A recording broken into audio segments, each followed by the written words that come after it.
بسم اللہ الرحمن الرحیم۔ السلام علیکم ورحمۃ اللہ وبرکاتہ۔ آج کی ویڈیو میں پیش کیا جانے والا وظیفہ دارالافتاء دارالعلوم دیوبند کی ویب سائٹ سے لے کر آپ کے سامنے پیش کیا جا رہا ہے۔ یہ وظیفہ ایک سائل کے سوال کے جواب میں بیان کیا گیا ہے۔ اس ویڈیو میں آپ کے سامنے یہ سوال اور اس کا جواب پیش کیا جا رہا ہے۔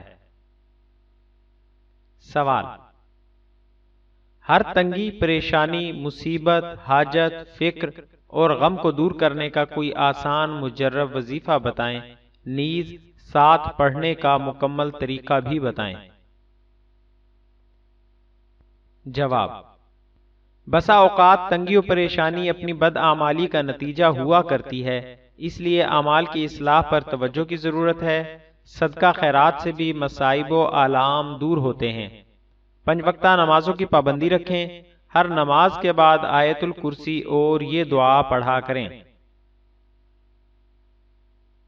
وظیفہ: بسم اللہ الرحمن الرحیم۔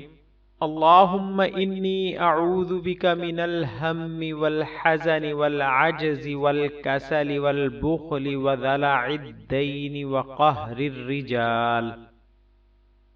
اور سوتے وقت سورہ علم نشرح مکمل 3 مرتبہ، اول و آخر 11 مرتبہ درود شریف کے ساتھ پڑھ لیا کریں۔